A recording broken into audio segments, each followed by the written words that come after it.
What does economic progress really mean? I mean, is it just about those big GDP numbers we hear about climbing higher year after year? Or is it actually something, deeper, something about how people's lives are genuinely changing? That's the core question, isn't it? Exactly. And today, we're diving deep into the really fascinating, sometimes kind of surprising story of the Indian economy.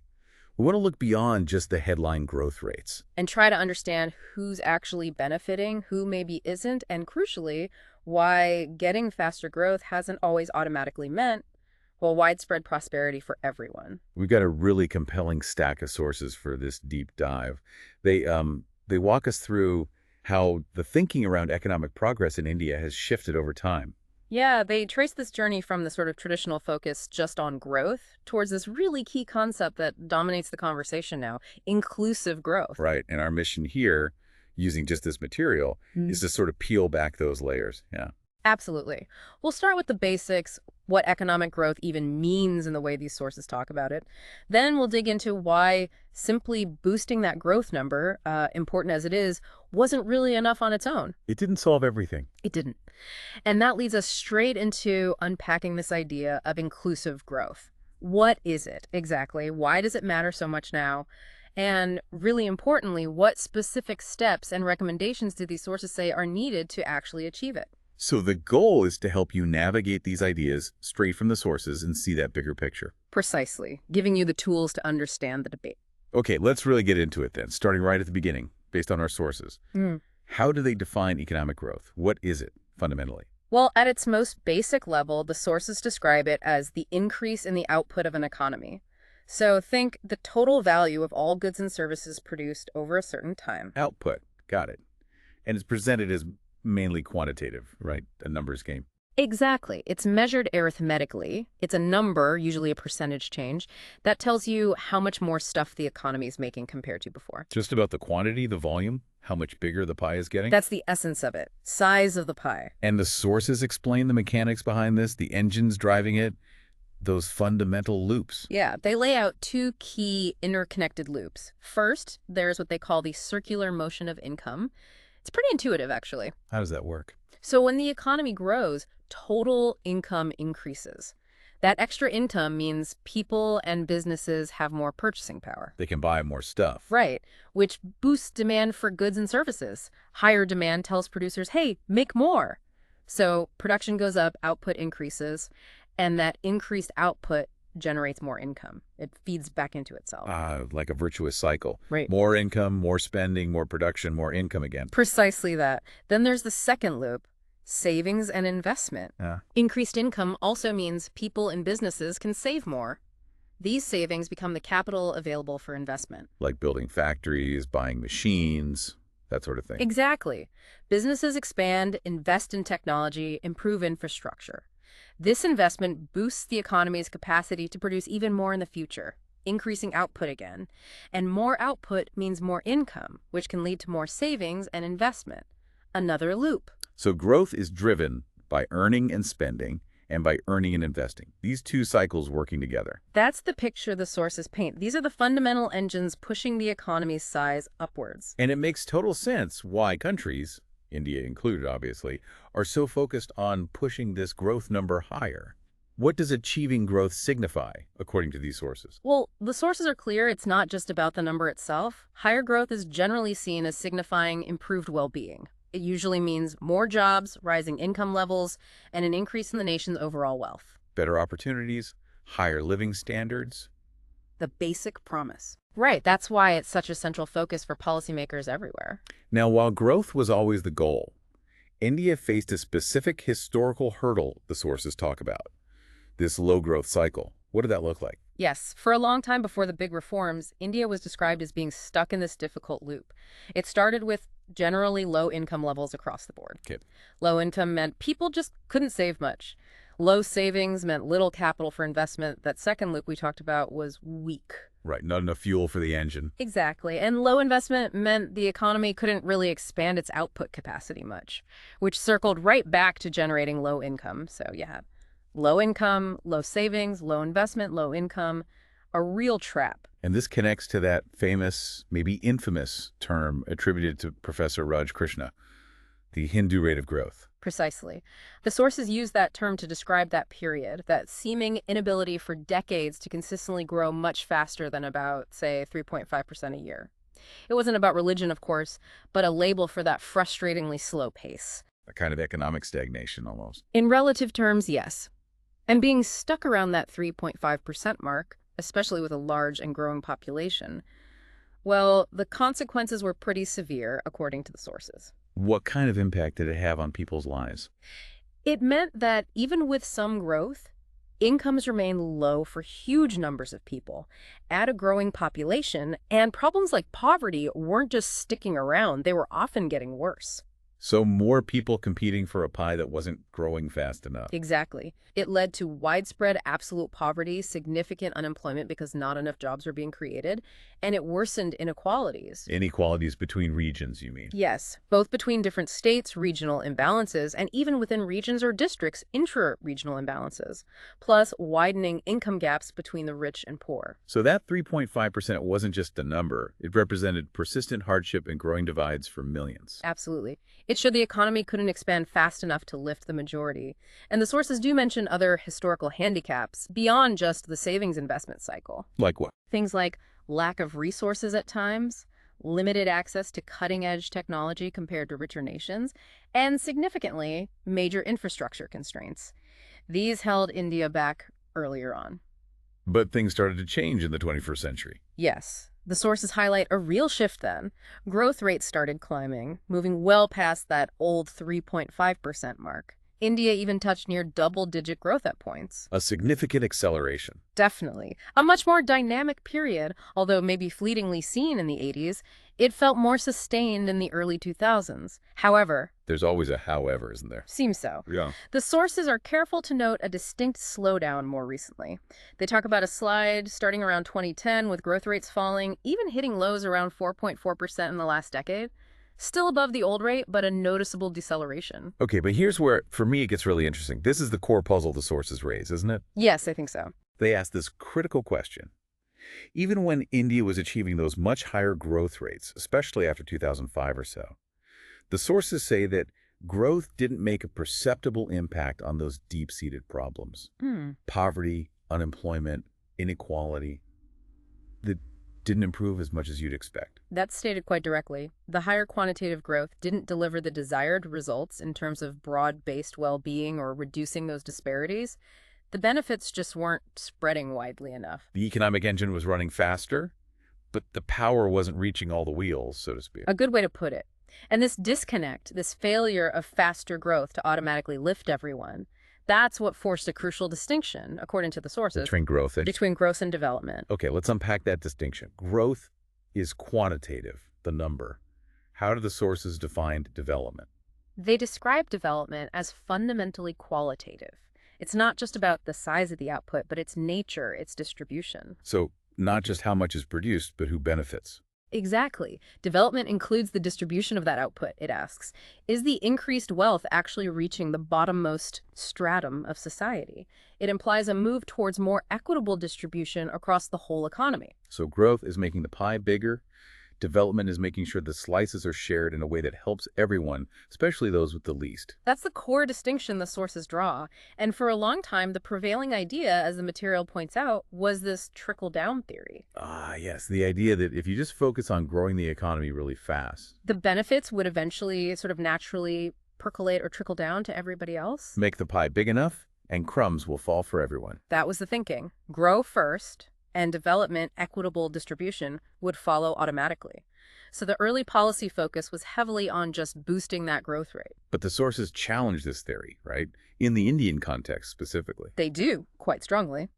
They point out that after the 1991 reforms, and particularly post-2005, India did achieve high growth. It broke free from that old low-growth cycle. But this high growth period didn't lead to a massive drop in absolute poverty, didn't create nearly enough jobs, and didn't significantly reduce those regional and income imbalances.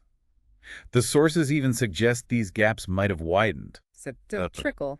Didn't trickle very far or very fast. Apparently not effectively enough. This experience, documented in the sources, seriously questions the automatic nature of trickle-down in India. It suggests something was blocking the flow. Which brings us right to the why. Why didn't faster growth automatically translate into broader development in India, according to these sources? What were the blockages, the structural problems? The sources pinpoint some pretty fundamental issues in the structure of the Indian economy. The biggest one they highlight is the huge excessive dependence of the population on agriculture. What are the numbers on that? It's quite stark, isn't it? It really is. The source says over 65% of the population depends on agriculture for their livelihood. Without agriculture only contributes. Only about 18% to the GDP, the total economic output. Wow. So almost two-thirds of the people rely on a sector that generates less than a fifth of the national income. That's a massive imbalance. It's a huge structural disconnect. Contrast that with services, contributing over 55% of GDP, or the secondary sector, including manufacturing, at 27%, with manufacturing itself only around 14%. So the sector where most people work contributes the least. And the biggest contributing sector, services, employs far fewer people relatively. Exactly. That imbalance is presented as a primary reason why growth, especially when concentrated in services, wouldn't automatically lift the majority still tied to agriculture. Okay, that makes sense. What's the second major structural issue mentioned? It's what the sources call the missing link of the manufacturing sector. Missing link. Yeah. Meaning India's skip step almost. Sort of. Traditionally, economies move from agriculture to manufacturing, then to services. Manufacturing acts like a bridge, absorbing labor from farms, building industrial capacity. The sources suggest India's services sector surged ahead relatively early, perhaps without that fully developed manufacturing base in place. And why is that manufacturing link so important for broader development? Two main reasons highlighted. First, strong links to agriculture processing raw materials, creating demand for farm produce. Second, and maybe more critical for inclusion, manufacturing historically creates a lot of jobs, often across a range of skill levels, absorbing people moving out of agriculture. It's the classic pathway for workers moving from farm to factory. It is. And without that strong bridge, the benefits from the booming services sector tended to stay concentrated there. They didn't easily flow back to manufacturing or, crucially, to the agricultural sector where most people still lived. The trickle hit a dam, essentially. That's the argument. The growth in services didn't have those strong manufacturing linkages to pull the rest of the economy along with it effectively. The sources mention some reasons why services might have boomed early. Things like BPOs, KPOs. Yeah, they speculate briefly the rise of business process outsourcing and knowledge process outsourcing, relatively lower labor costs, maybe easier skill transfer for some service jobs compared to complex manufacturing, and that large, young, often English-speaking workforce. But going back to agriculture, why does that huge dependence persist? Why haven't more people moved out, even with growth happening elsewhere? The sources list several interconnected reasons. One is simply that most people still live in rural areas where farming is the main, sometimes only option. Lack of alternatives nearby. Exactly. A lack of sufficient non-farm jobs, especially manufacturing jobs, being created in or accessible from rural areas. Then there's the skills gap. Many lack the formal education or specific skills needed for modern jobs. So even if jobs exist elsewhere, people might not be qualified or able to move? Right. Plus, the sources mention limited growth of agro-based industries within rural areas, which could provide local non-farm work. And then there's traditional thinking, inertia, and the harsh reality of abject poverty itself. It limits your ability to take risks, get training, or move somewhere new. It's a tough cycle. Lack of jobs, skills, and resources, reinforcing dependence on a low-income sector. It is, and this is where the sources bring in another absolutely critical piece of the puzzle: infrastructure. Ah, yes. Roads, railways, power. Exactly. The sources stress how vital infrastructure is and how its historical lack was a major handicap for India. They even use examples from other countries, don't they? Germany, the US, China, showing how roads open things up. Yes, they point to roads as gateways to development elsewhere, facilitating trade, movement of people and goods, enabling industrialization. It's foundational. And it sounds like India has really ramped up its focus here recently. Absolutely. The material details a much bigger push on infrastructure, especially roads. It mentions earlier big projects like the Golden Quadrilateral connecting the metros and the north-south, east-west corridors. Connecting the whole country. And also efforts to reach smaller places like the PMGSY scheme building rural roads. And then there's the huge Paratmala project the sources highlight. Yes, Faratmala is described as massive, the second largest highway project after the initial NHDP, targeting nearly 50,000 kilometers. What's the strategic aim of Haratmala, according to the sources, beyond just more roads? The focus is on key economic corridors, border areas, remote regions. The goal is quicker movement of cargo, which helps industry and trade, boosting efficiency and potentially exports. And jobs, that's mentioned too, right? Definitely. Huge job potential cited.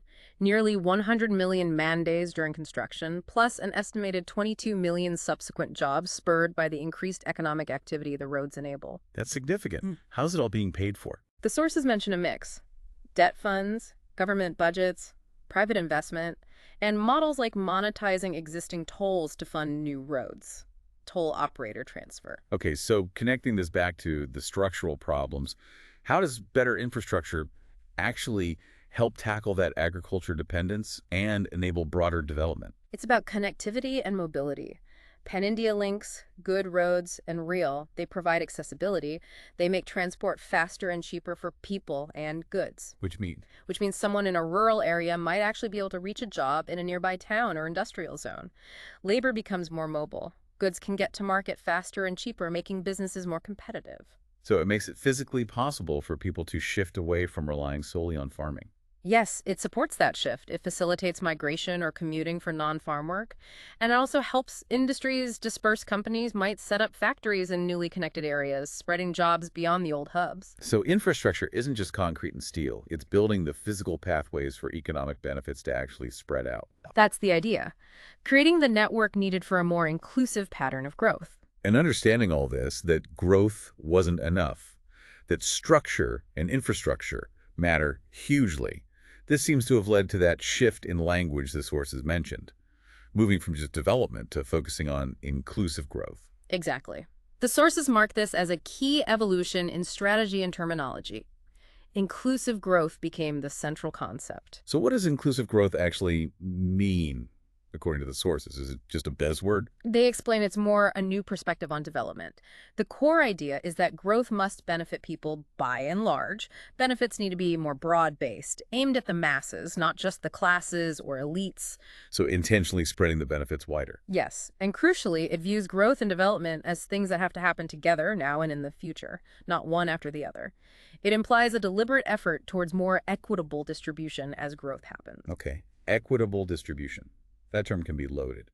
How do the sources define it carefully? Does it mean everyone gets the same amount? No, they're very clear on that. It is not about arithmetic equality.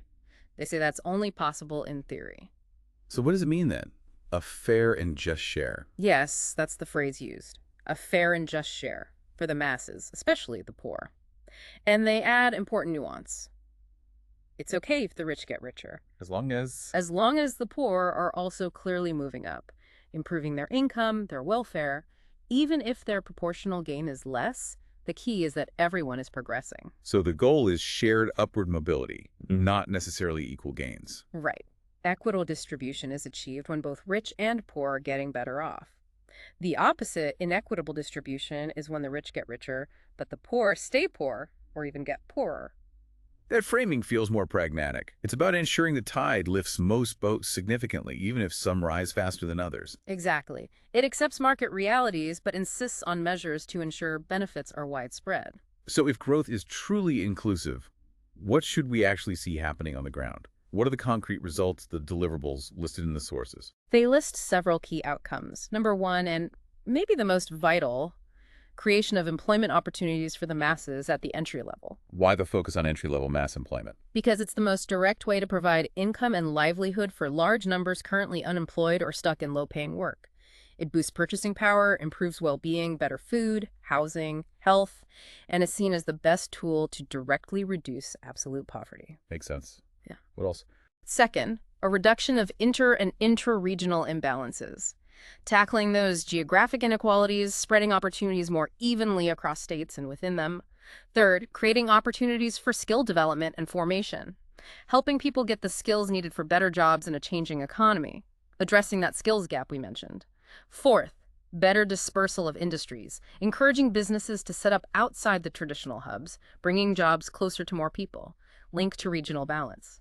Fifth, increased agro-based industries, creating more businesses that process farm produce, linking agriculture and industry, providing non-farm jobs in rural areas and markets for farmers. Right. Directly tackles the agriculture Right, dependence. creating value chains. Exactly. Sixth, leading to a gradual shift away from excessive economic dependence on agriculture. This happens as people find those non-farm jobs, facilitated by infrastructure and industry dispersal.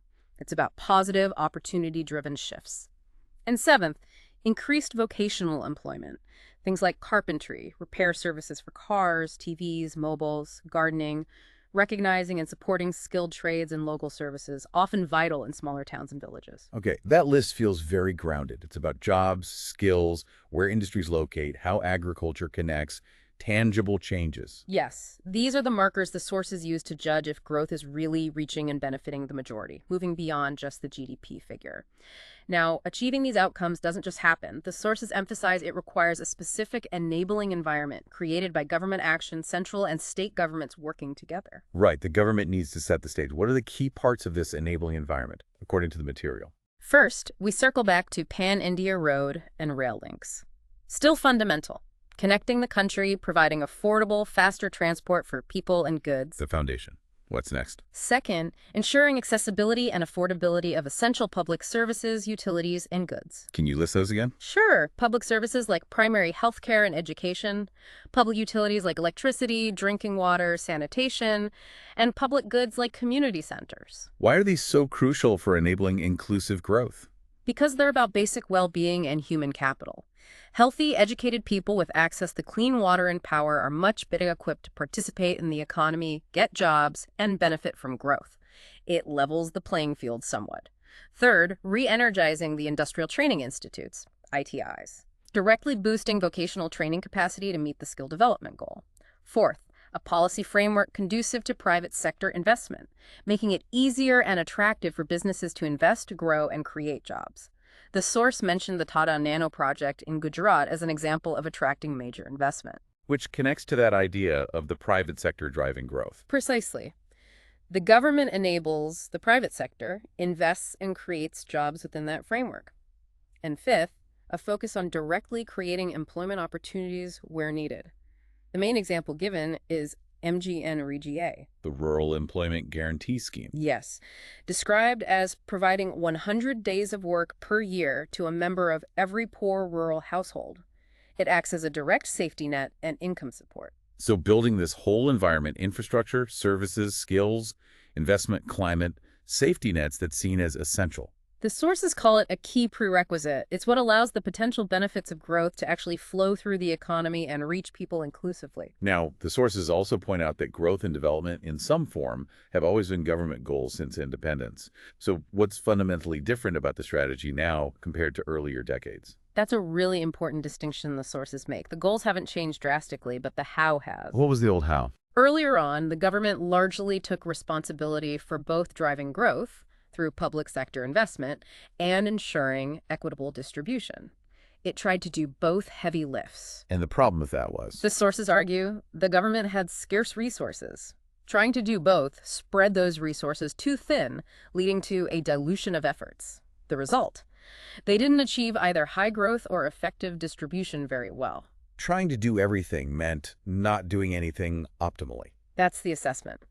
So after the 1991 reforms, the strategy shifted significantly. How so? The new approach was for the private sector to become the main engine of investment and growth. And the government's role became? More focused, concentrating on welfare measures to directly help the needy, and crucially on creating that enabling environment, the infrastructure, the regulations, the services that allows private sector-led growth to be more inclusive. What's the thinking behind that division of labor? The rationale explained is, if the private sector drives more and better growth, the government gets more tax revenue. That larger revenue base then enables the government to fund bigger and better social programs and interventions, which acts as the main way to redistribute the gains and ensure equity. So it's a partnership model almost. Private sector generates the wealth, government ensures it's channeled effectively through taxes and welfare, within an environment it creates. That's the strategic shift described. Inclusive growth reflects this new approach, combining private dynamism with focused public action on enabling and redistributing. It's not just a term, but a whole operational philosophy. Exactly. The sources say it combines the older concepts of growth, development, and equitable distribution into this specific Indian terminology reflecting the new strategy. And they also mention the term growth with equity. Yes, presented as basically another way to say the same thing. Both growth, increasing national income, and equity, fair distribution for social justice, are vital planning objectives. And again, the key lesson, growth alone doesn't guarantee equity. So growth with equity means making that fair distribution an explicit, integral part of the growth process itself, aiming for that fair and just share for everyone. Okay, to make this even more practical, the sources give a really detailed list of specific policy recommendations across different areas, all aimed at fostering this inclusive growth. Let's maybe touch on the main categories. Yes, it's quite extensive and shows the breadth of action needed. The first area is improving the business environment. What kinds of things fall under that? Things like updating company laws, having laws against foreign bribery, implementing a national competition policy, strengthening the competition watchdog, better cross-government coordination for businesses. Basically, making it easier, fairer, and more attractive to do business and invest. The second is directly focused on lowering poverty and inequality. Right at the heart of it. Absolutely. Recommendations include comprehensive reforms targeting poverty and inequality, making schemes like NRIGA more cost-effective, and crucially, retargeting subsidies to ensure they actually reach and support poor households effectively, rather than being spread too thin or captured by others. Third, improving the fiscal situation. Managing the government's money better. Essentially, yes. Strengthening the overall fiscal framework, again, improving subsidy targeting, implementing revised tax codes like the direct tax code mentioned, and working on international tax issues to boost revenues and investor confidence. A healthy fiscal position lets the government fund the enabling environment and welfare measures. Fourth is improving public governance and regulation. Cutting red tape, fighting corruption. Pretty much. Reducing burdensome regulations, making rulemaking more transparent and evidence-based, tackling corruption risks, especially in government contracts, and generally increasing transparency to build public trust. Good governance makes everything else work better. Fifth, strengthening innovation. How does innovation help inclusivity again? By driving productivity, creating new industries, new types of jobs. Recommendations include better incentives for business innovation, being more open internationally for technology and trade, boosting R&D investment, making trade and investment rules clearer. It helps build a more dynamic, competitive economy with potentially more diverse opportunities. Sixth is improving healthcare quality. Beyond just access, focusing on quality. Yes. Regulating pharmaceutical supply chains for quality and affordability, funding states to expand coverage for the poor, regulating private health insurance. Better health enables people to participate fully in the economy. It's essential human capital. Seventh, back to improving transport infrastructure, but with specific actions. Like what? Monitoring PPP contracts and highways, streamlining land records, a huge bottleneck, reforming railway finances, ensuring safety standards in new projects, making sure the big infrastructure plans actually deliver effectively and safely. And finally, eighth, financial sector reforms. Making banks and finance work better for everyone. Exactly. Liberalizing bank credit allocation, modernizing financial laws, streamlining regulation, improving rural and cooperative banks, creating better databases on household creditworthiness to help people access loans. A well-functioning financial sector fuels investment and empowers individuals. Wow, that's a massive agenda. It really drives home that inclusive growth isn't just one policy. It's about tuning the entire system, economic, social, governmental, towards that goal. It truly highlights the integrated and comprehensive approach the sources suggest is necessary. It's far beyond just chasing a GDP number. And looking forward, the sources stress that the main challenge, as identified even in recent 5-year plans, isn't just getting higher growth anymore. It's about achieving greater inclusivity, making the benefits even more broad-based. It's an ongoing process of deepening and widening the reach of prosperity. Exactly. That's the continuous challenge highlighted. Okay, so let's try and pull this all together. We started with the basics of economic growth increasing output, driven by income and investment loops. We saw how India broke free from that old low-growth cycle. But then faced the puzzle of why higher 21st century growth didn't automatically translate into widespread development. The sources point squarely at structural issues: agriculture's dominance, the missing manufacturing link, and the limitations of the simple trickle-down theory in that context. which led to this crucial shift towards inclusive growth. Hmm. Not just a new term, but a strategic reorientation, aiming for growth that simultaneously delivers development, benefiting the masses through concrete outcomes like jobs, skills, regional balance. All supported by massive infrastructure investment and a carefully crafted enabling environment created by the government, focusing on everything from basic services and skills to good governance and a sound financial sector. It reflects a new division of labor: private sector drives growth, government enables and ensures equity. And we saw that incredibly detailed list of recommendations, showing just how many levers need to be pulled across the board to make this vision a reality. And the final takeaway from the sources is that the journey continues. The focus remains on deepening that inclusivity, making sure the benefits of growth truly reach further and wider. This really makes you think. If the old model of just grow fast and hope for the best didn't fully deliver, does this more deliberate, structured approach, focusing on infrastructure, enabling factors, targeted interventions, fundamentally stand a better chance of creating prosperity that genuinely includes everyone? That's the critical question the sources implicitly pose, isn't it? Is this new strategy better equipped to connect growth with widespread well-being? So as you think about this deep dive, consider that difference. The difference between an economy just getting bigger versus an economy being intentionally shaped so that everyone, or at least the vast majority, has a real opportunity to climb the ladder. The sources lay out the complexity, the challenges, but also a potential path forward. It prompts us to keep asking, how do we ensure the numbers we track actually translate into better lives for people across the board?